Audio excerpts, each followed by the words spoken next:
Well, thank you. Thank you first to Dr. Shemin for that wonderful introduction. Thank you, President Ambar, and thank you, Oberlin, for the swag. I want to say a special good morning to the Board of Trustees, to faculty, administration, distinguished staff, to my fellow honorees. I am humbled to be honored alongside you, to alumni and distinguished guests.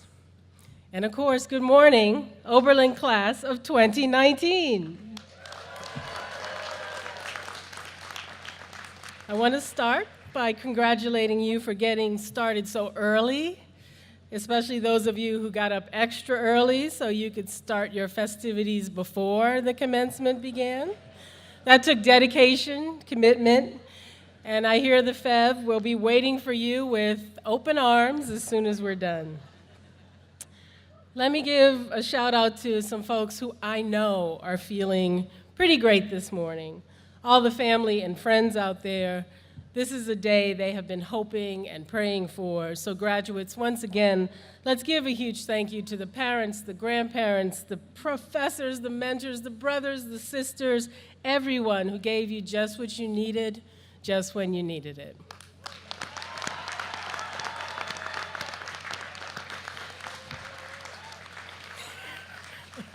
And because we are gathered here on Memorial Day, I want to express my gratitude to those who have given their lives in service, as well as the families, friends, and communities that mourn them, honor them, and carry on in their absence.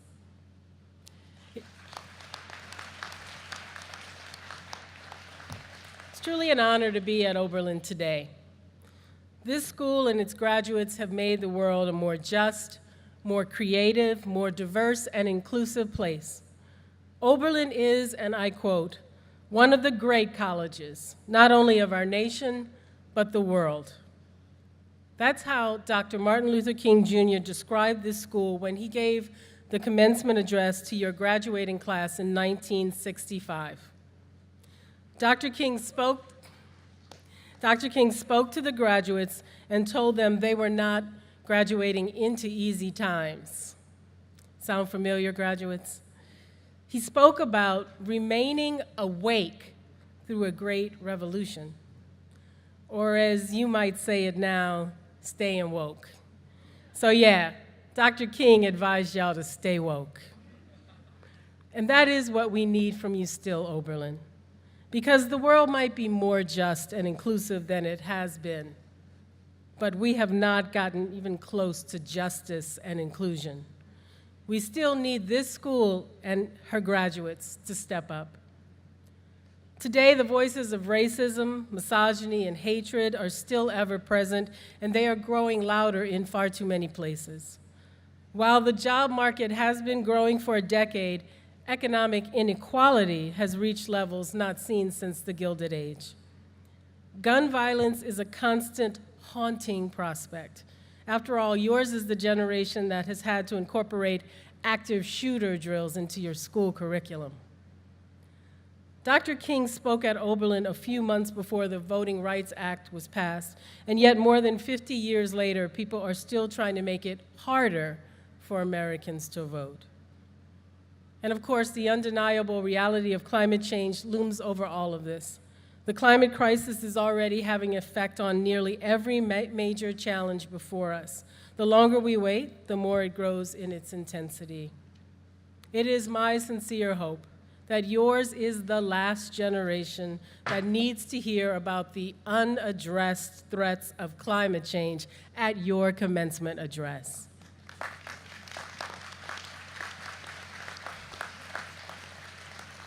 So yes, you are graduating into times of challenge and opportunity. But here's the thing.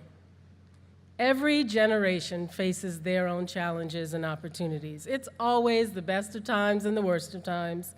The battles, whether for freedom or climate justice or criminal justice reform or women's rights or LGBTQ rights or voting rights or human rights, they are always to be fought. If you're not already engaged, it's your time to join.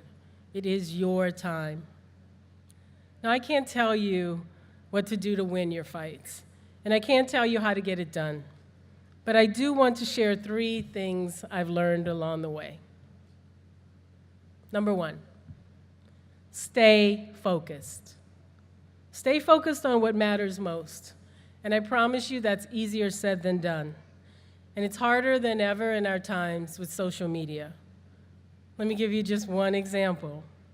A few weeks ago, the United Nations reported that 1 million species of plants and animals are at risk of extinction because of human activities.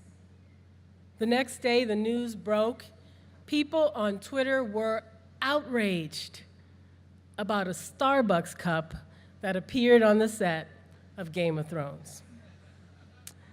Let's see. On the one hand, a serious and tangible threat to life as we know it. On the other hand, a cup, a coffee, a cup.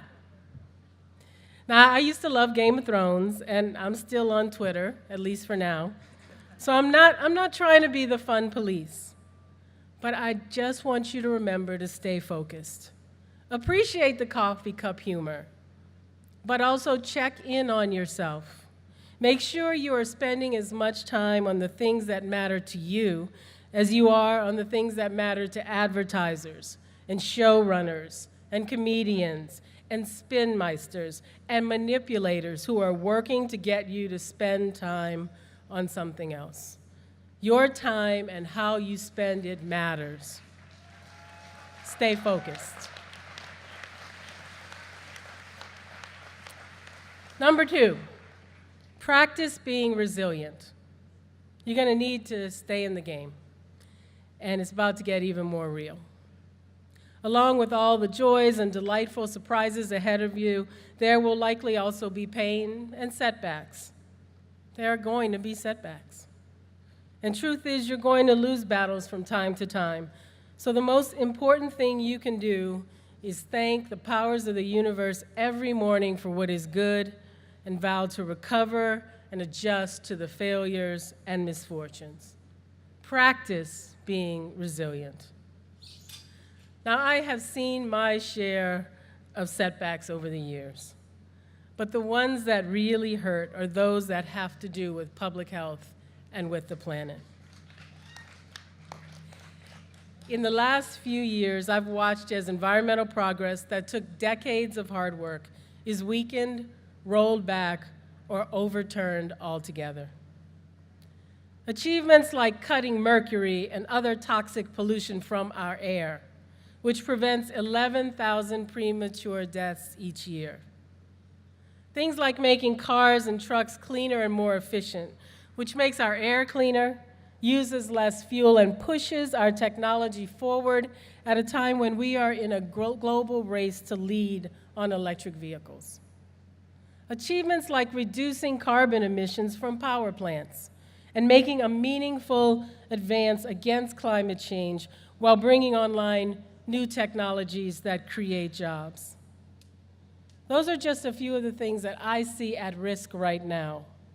They represent an enormous amount of work by people who fought hard to do the right thing, and we thought we got it done. Seeing your work potentially undone can feel like failure, but it only becomes failure if you stop there. You have to find a new path, and if you can't find one, you have to make one. My own new path has been at Apple. You see, at Apple, I've had the opportunity to help transition the company to run on 100% renewable energy to fight climate change. And we're working with our suppliers so that together they can bring over 5,000 megawatts of clean energy online to power manufacturing around the world, which is advancing the global shift away from fossil fuels. We've established forest management projects in the US and China and mangrove restoration efforts in Colombia to strengthen some of nature's most important tools in the battle against climate change. We're moving away from plastics in our packaging, and we've set ambitious goals to make new products from the materials we recover and recycle, instead of mining raw materials from the earth. We think it's important not just to think about making products people want to use into the future, but also to make them in a way that protects our shared future on this planet. So after a 25-year career in public service to the environment, I joined Apple to continue my life's work, and that means I'm very much still in this game. So practice being resilient. I can assure you that a cause you believe in combined with righteous outrage is one of the greatest sources of renewable energy there is.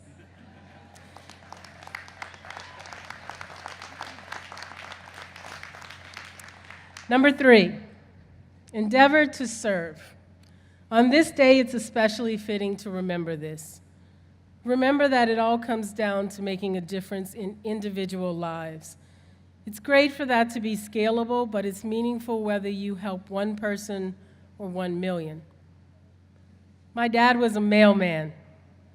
He took that job of delivering the mail as an act of service to those on his route, and he was the first person who showed me how important and rewarding that can be.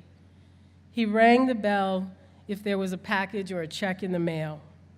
He knew people by name, and he endeavored to make their lives better. My dad's lessons served me well in some of the first experiences I had at EPA, working in communities dealing with heavily polluted Superfund sites. See, when that happens, there are no hierarchies and no politics. It was moms and dads and doctors and teachers worried about their health and their kids' futures. Those experiences have been a constant reminder that behind all the data and the policy and the politics of our everyday jobs are people's lives. For me, clean water means preserving a community's well-being and sense of place.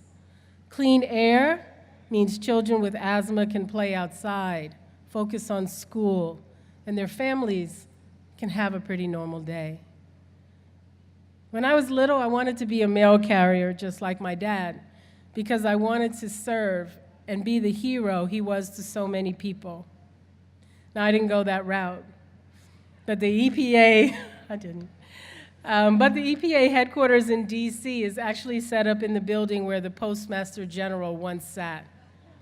Right outside my office was the seal of the U.S. Postal Service, and I would walk by it every morning and think of my dad, and I would remember this lesson: endeavor to serve.